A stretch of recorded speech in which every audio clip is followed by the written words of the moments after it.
The auction house was loud and full of smoke. Aliens from many species shouted and laughed. Lights flashed across the metal walls. It was a place where the weak were sold and forgotten, and today, Arnea was one of them. She was dragged by two guards, her thin body shaking, her long silver hair covered her face. She had no legs, only scars where they used to be. Her body looked too weak to stand, too broken to be useful.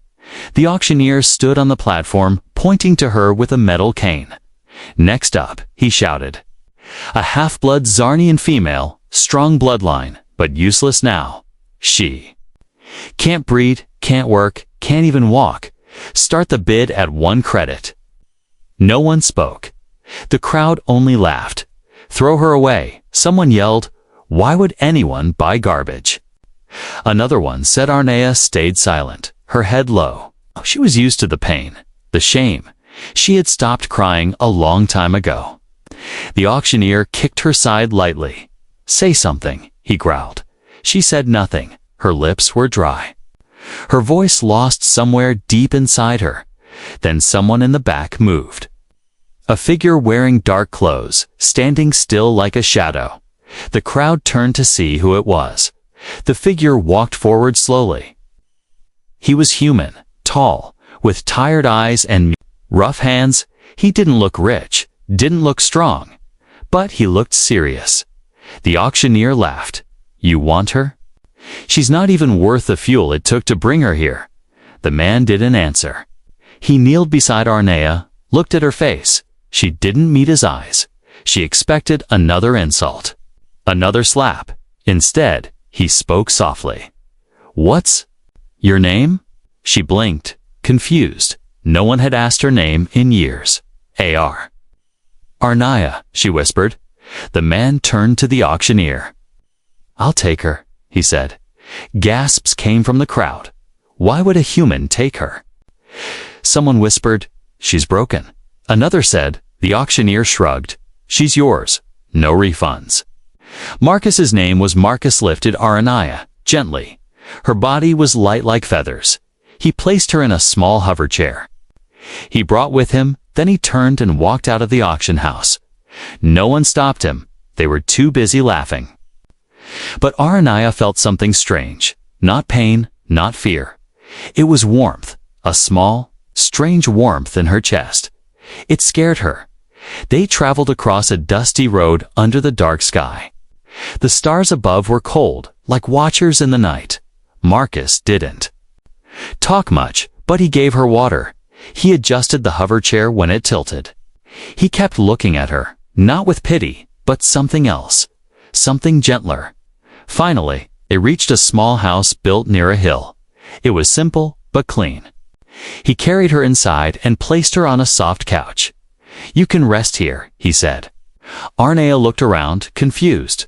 There were no chains, no locks, no cages, just shelves full of tools and books. A warm fire burned in the corner. She whispered, Why? Marcus looked at her. Why did you take me? She asked, her voice shaking. You don't need a reason to help someone? He said, But I'm broken. She said, You're not broken, he replied. You've just been hurt. Arnea turned her face away, tears coming for the first time in years. She didn't understand this human. He was strange. He didn't want to use her, didn't want to throw her away. He just helped. That night, Arnea couldn't sleep. The fire was warm, the chair was soft, but her heart was loud.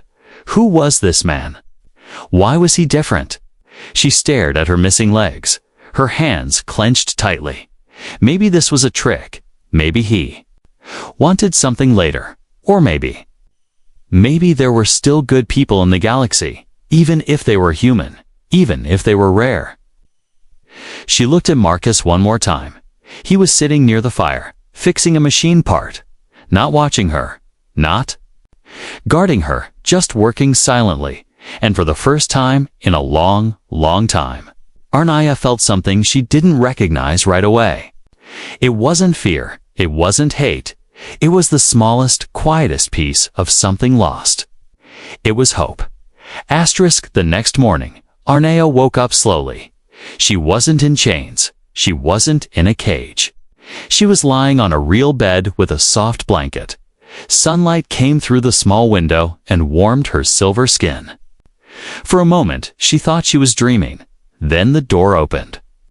Marcus walked in holding a cup of something hot. "It's a mix of earth tea and your planet's root blend," he said. "Helps with pain." He placed it beside her and sat. On a chair near the wall, Arna stared at him without saying a word. No one had ever treated her like this. She had been bought, sold, beaten, starved, but never treated like a person. "You don't have to speak if you're not ready," Marcus said. He opened a small box and took out tools and wires. Arnea watched him as he worked on something that looked like a small leg joint. "You're building something," she finally whispered. He looked up and nodded. "I'm building legs for you," he said. Arnea's breath caught in her throat. "Why?" she asked, almost scared of the answer. Marcus shrugged lightly. "Because you deserve to walk again." "No one's ever said that to me," she whispered. "Well," Marcus said, smiling gently. Maybe they were wrong. The days passed. Slowly but gently, Marcus cooked for her, fed her when her arms were too weak. He cleaned her wounds, adjusted her chair. He never touched her without asking. He never raised his voice, never asked for anything in return. One evening, as the sky turned orange outside, he pushed her chair onto the porch. "You need sunlight," he said. "It helps your bones." Arnea looked at the trees swaying in the breeze. She didn't remember the last time she saw trees. "I was born in a cage," she said softly. "My mother was a servant, my father a soldier who never returned." Marcus didn't interrupt. "They said I'd never be useful, never be loved, especially after the accident that took my legs." "I've heard that story too many times," Marcus said. "On too many planets, Arnea." Turned to him. "You're not like the others," she said. He chuckled. "That's what my boss says." She smiled faintly. Just a small curve of her lips. It was the first smile she'd shown in years. Later that night, Marcus wheeled her into his workshop. It was full of parts, blueprints, and strange glowing orbs. "This is my lab," he said. "You can help me." "If you want." "I don't know how," Arnea replied. "You'll learn," he said simply. "We'll build your legs together." She stared at the plans on the wall. Mechanical limbs, neural connectors, motion pads. It all looked like magic to her, but she nodded. "I want to try," she said. The next few days were filled with learning. Marcus showed her how to solder wires, attach circuits, read energy lines. Her hands trembled at first, but he was patient. "You don't have to rush," he said. "We have time." She learned fast, faster than he expected. And for the first time in her life, she felt smart, useful, valued. One night, while Marcus was asleep at his desk, Arnea stared at her reflection in the glass window. She still had no legs, her body still thin. Her face marked with scars, but something in her eyes had changed. There was a small fire there now, a quiet strength that came from being seen not as property, not as trash, but as a person. Marcus never asked her for anything, not her body, not her loyalty, not her secrets. He just kept helping, and slowly, that confused her more than cruelty ever did. Because kindness was something she had never learned to believe in. One morning, he brought her a gift, a small crystal, glowing softly. "This will power the core of your legs," he said. Arnea touched it gently, feeling warmth flow through her fingers. "It's beautiful," she whispered. "So are you," he replied. Then quickly looked away. She felt her heart skip. No one had ever said such words to her before, not without mocking her that night. Arnea sat alone in the workshop. She looked at the half-built legs, the blueprints, the notes written in Marcus's careful handwriting. She knew now, this wasn't a trick. He really wanted her to walk again.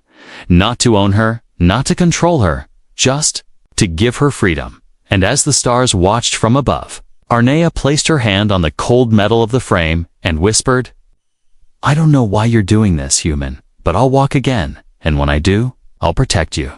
2. Because sometimes the strangest kindness can heal even the deepest wounds. Rain tapped softly on the windows. The sky outside was dark and full of clouds. Inside the warm workshop, Marcus sat at his desk. He adjusted wires, tightened bolts, and scribbled notes on a pad.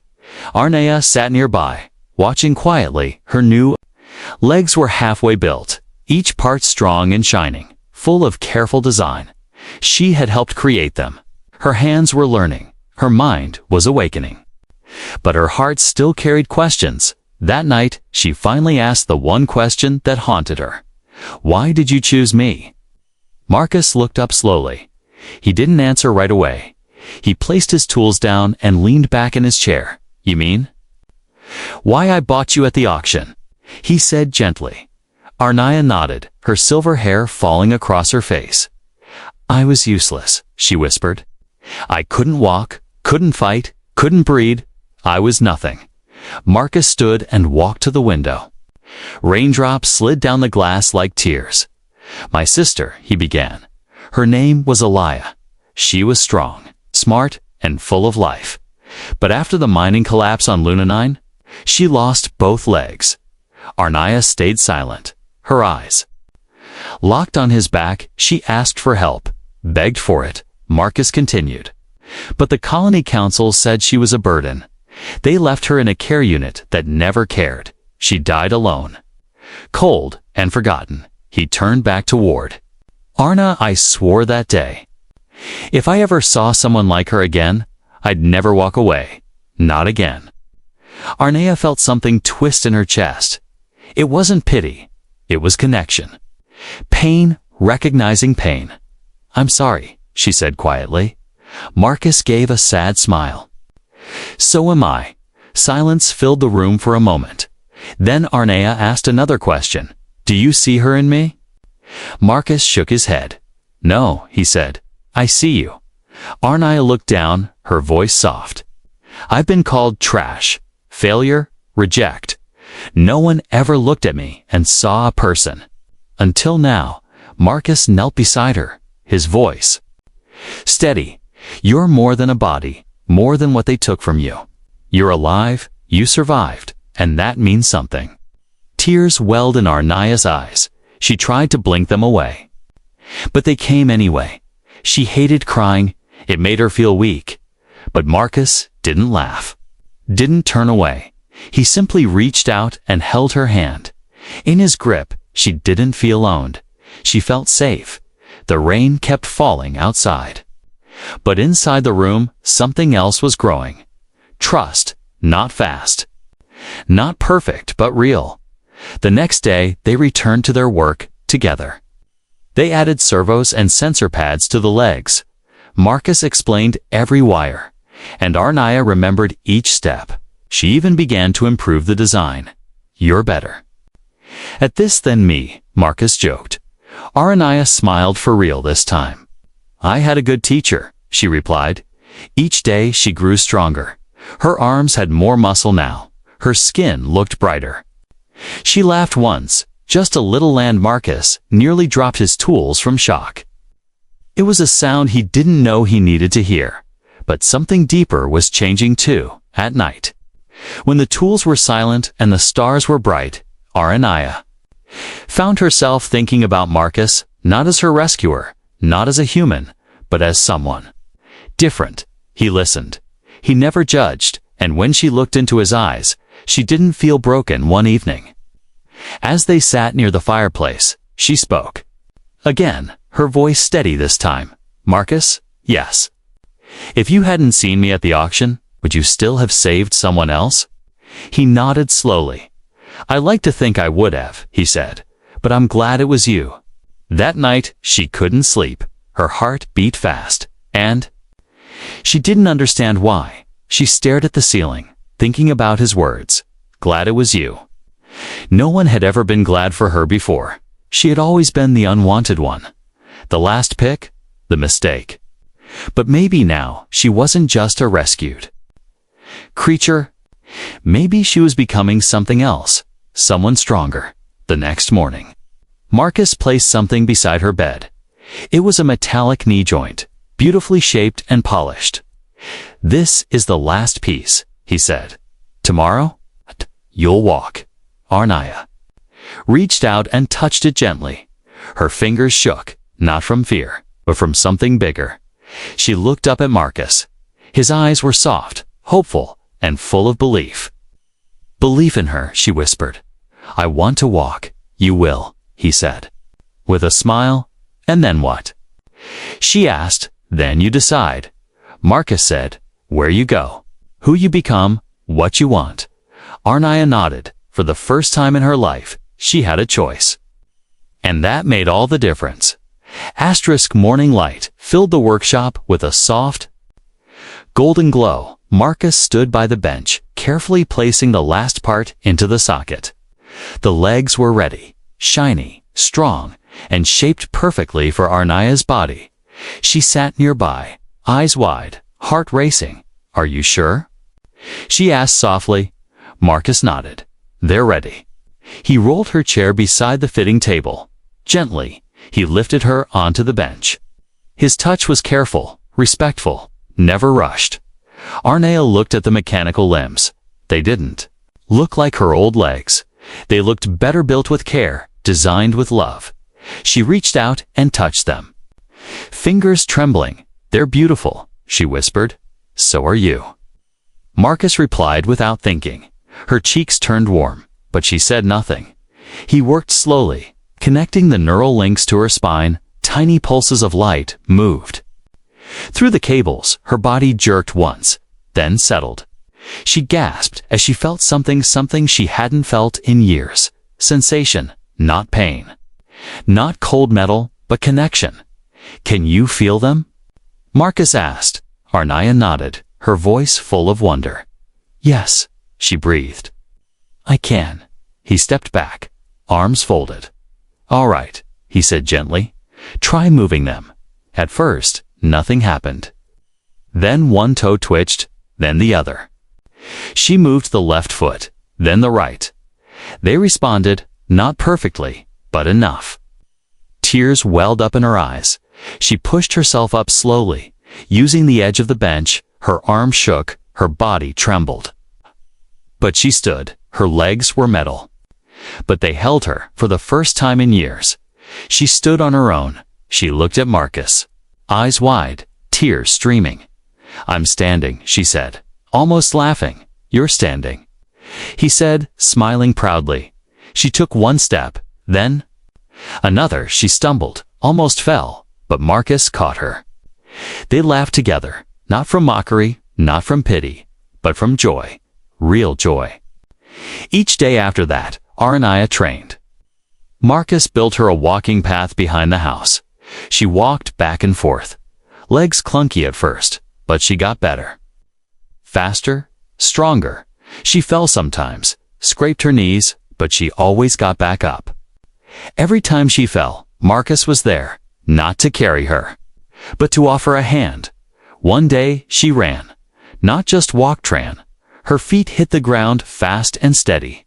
She laughed, her hair flying in the wind, and Marcus watched with wide eyes, amazed. "You're incredible," he said. She stopped, turned, and smiled proudly. "I know," she said playfully.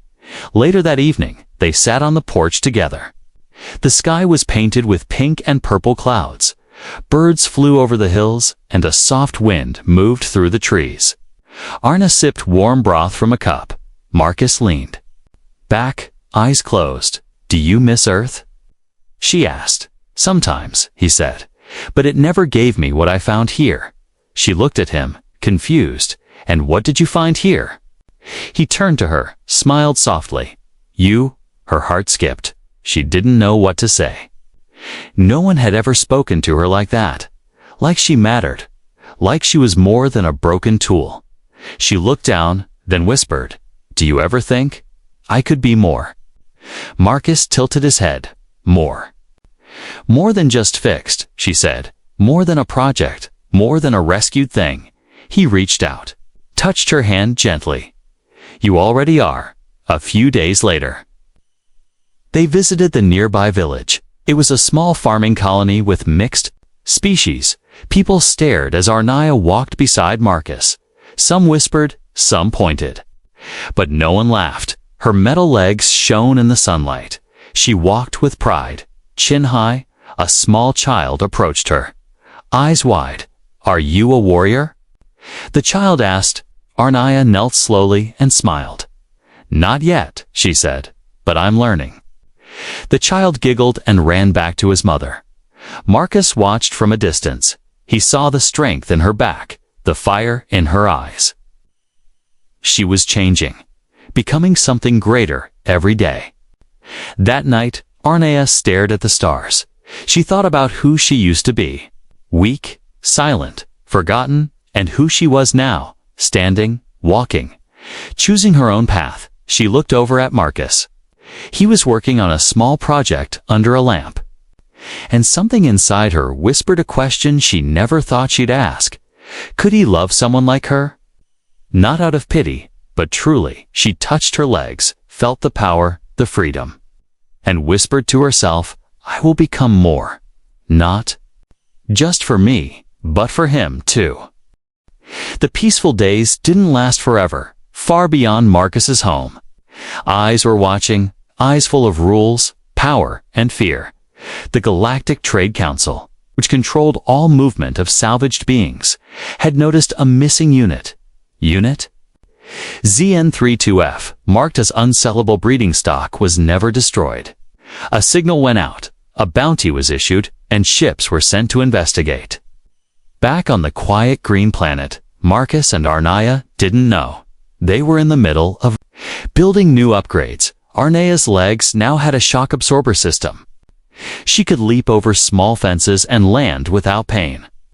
"You're going to scare people," Marcus laughed one morning as she jumped over the porch steps. "Maybe that's a good thing," she grinned back. That night, while they ate together, Marcus's screen lit up. A red signal pulsed, blinking slowly. His smile faded. Arnaya noticed. "What is it?" He walked to the screen, tapped a few commands. His face went pale. "They know," he whispered. "Who?" "The council," he said. "They found us." Arnaya's chest tightened. Old fear rushed back like cold water. "They're coming for me," she said. "They'll take me back." Marcus turned to her, eyes fierce. "No, they won't," he said. "I won't let them." She shook her head. "Marcus, they don't care about rules. They just take. Then they'll learn." "Not to take from me," he said, his voice hard. He opened a locked cabinet and pulled out a small device. Arnaya had never seen it before. "What's that?" "A prototype disruptor," Marcus said. "Illegal in most systems. You're going to fight them?" She asked, shocked. "I'll do worse if I have to," he said. "But I won't let them hurt you again." They spent the night preparing. Marcus adjusted the shield around the house. Arnaya checked her leg joints, adding small blades inside the knees. "You're building weapons into me?" She asked. "No," he replied. "I'm building freedom." The next day, a ship appeared in the sky, black and silent. No signal, no warning. It hovered above the trees, then landed on the far side of the hill. Arnaya stood on the porch. Eyes sharp, Marcus stood beside her, holding a remote in one hand. 3 armored enforcers stepped out of the ship. Their voices echoed through a speaker. "By order of galactic law for 2D, release subject ZN32F. Marcus replied through his own speaker. "She is not property. She is a free citizen. No record of emancipation found," the enforcer replied. "Then I suggest you update your records," Marcus said coldly. They didn't wait. The enforcers marched forward, weapons charged. Arnaya tensed, her legs humming with energy. "Go inside," Marcus whispered. "No," she said. "Not this time." She stepped forward, metal feet crunching the dirt. One enforcer raised his stun rifle before he could fire. Arnea dashed forward with shocking speed. Her knee blade snapped out. Slicing across the rifle barrel, sparks flew. The second enforcer grabbed her arm. She twisted, flipped him over her shoulder. Marcus hit a button on the remote, and an EMP blast disabled the third's armor. Within minutes, the three enforcers were on the ground, alive but humiliated. Arnea stood over them, chest rising and falling. "I'm not your slave," she said. "I'm not your property. I walk, I fight, and I choose." The enforcers crawled back to their ship. Marcus walked to Arnea, placed a hand on her shoulder. "They'll come again," she said quietly. "I know," he replied. "But next time, we'll be ready." Later that night, the village elder came to see them. She was an old Drekken woman with sharp eyes. "You protected us today," she said to Arnea. "Some here were afraid of you, but now they call you a guardian." Arnea lowered her eyes, unsure what to say. "I'm not a hero," she said. "Heroes don't always know they're heroes," the elder replied. From that day forward, Arnea began to train the village youth. She taught them how to defend, how to stand, how to survive. She was no longer hiding. She was leading, but deep down, she still wondered how long would this peace last. The council didn't forget. They didn't forgive. And if they couldn't capture her, well, they might try to destroy her. That night, Arnea stood at the edge of the hill. Looking at the stars, Marcus joined her, standing in silence. "If they come again, we fight," she said. He nodded. Together, she looked at him. Then gently took his hand. "I'm not afraid anymore." She said. "Neither am I," he replied, and far above them, in a council chamber full of light and cold voices, a decision was made. They marked Arnea as a Class 10 threat, not because she was violent, but because she had something far more dangerous than a weapon. She had freedom, and a human who would protect it with his life. The air was warm and quiet. Weeks had passed since the enforcers were defeated. The village had accepted Arnea not just as a guest, but as a protector. She walked freely through the fields, trained others, smiled more often, but inside, a storm was growing one afternoon. While teaching a young boy how to dodge using momentum, she suddenly stumbled. Her hands shook. Her body felt heavy. The boy called Marcus quickly. He rushed to her side and carried her back to the house. She had a fever, her skin too hot, her breath uneven. Marcus placed a cooling patch on her forehead and gave her water. She slept for 2 days straight. He never left her side. He didn't eat, didn't sleep, just watched her and waited. On the third night, she opened her eyes. He leaned over quickly, relief washing over his face. "You're okay," he said softly. She blinked slowly. "You didn't leave."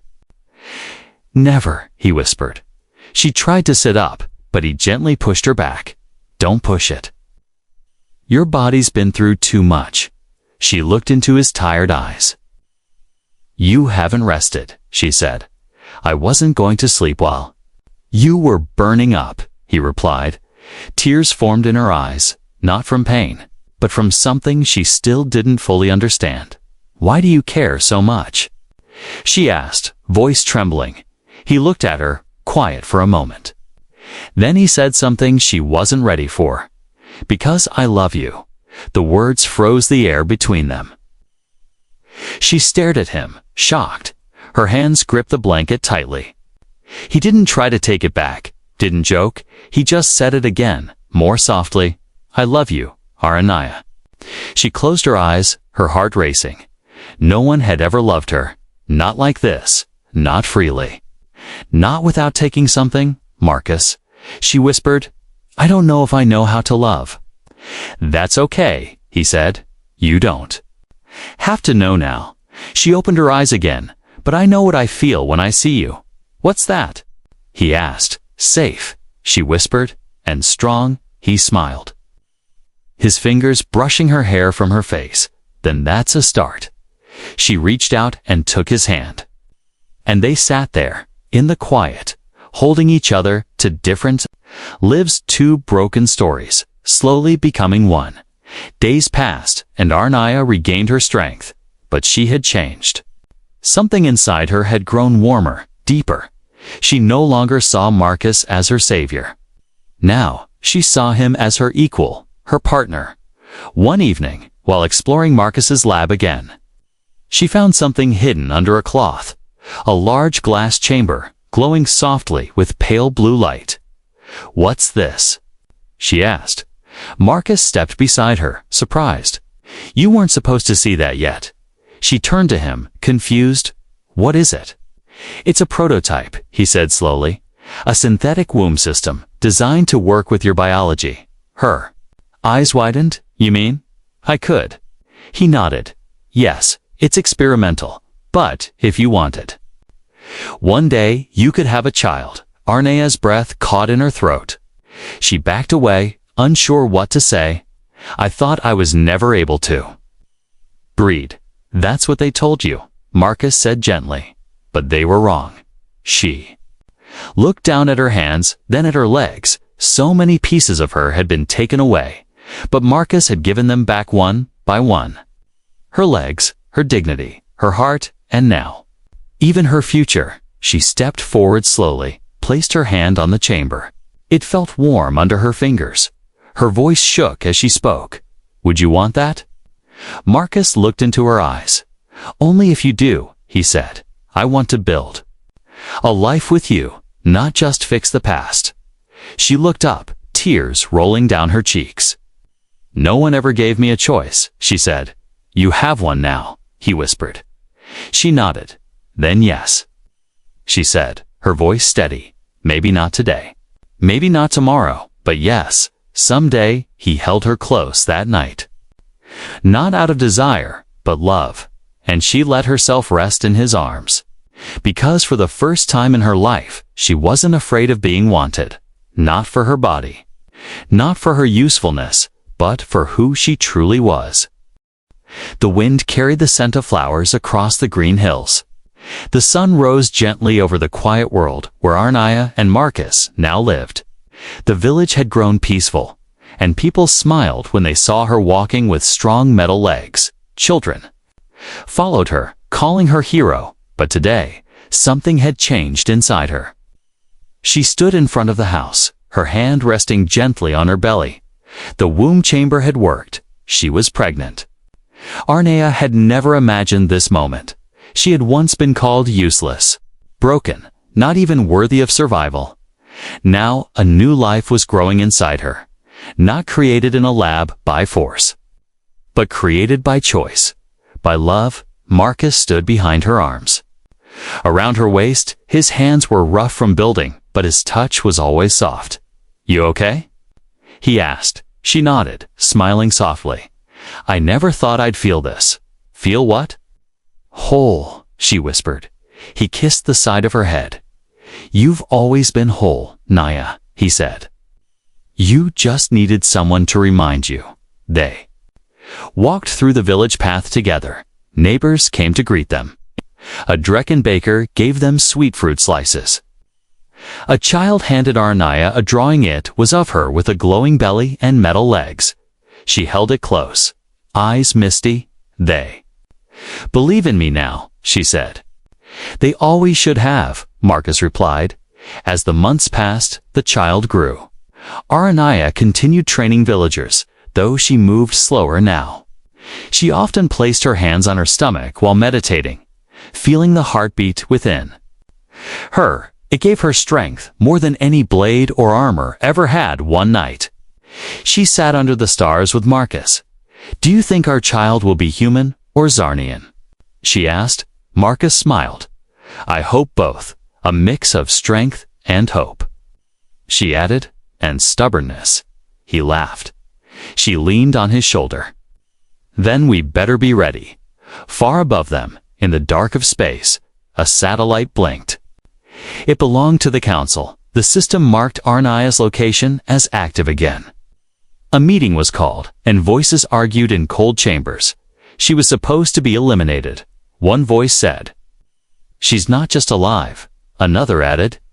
She's building influence, and now she's carrying a hybrid child. Terminate them both, the decision came. But Aranaya already knew they would return. She had been watching the skies too. Her body may have changed, but her mind was still sharp. She was not just preparing to be a mother, she was preparing for war. Marcus upgraded the shield systems around the village. He modified her legs with a soft impact barrier to protect the child. I'll fight if I have to, Aranaya said. No, Marcus said. This time, we all fight. The villagers stood. Behind her, they had seen her bleed, rise, protect, and teach. They no longer saw a broken alien girl. They saw a leader, a mother, a flame that refused to go out. The council ship arrived one quiet morning, black and silent, like last time, but bigger. Armored drones dropped from the sky, ready to destroy. The village shield held for a few minutes before breaking, but Aranaya didn't hide. She stood. Tall in the center of the field, hand on her belly, voice loud. This is not your property. She shouted, this is my home, and I will not run. The first drone moved toward her, but before it reached her, villagers sprang from the shadows. They threw disruptors, fired homemade plasma bolts. Marcus hacked into the drone controls and shut 3 down at once. The battle was wild, sharp, and quick, and when the dust cleared, the drones were burning on the ground. The villagers cheered. But Aranaya's eyes searched the sky. She knew the council wouldn't stop this time. And she was right.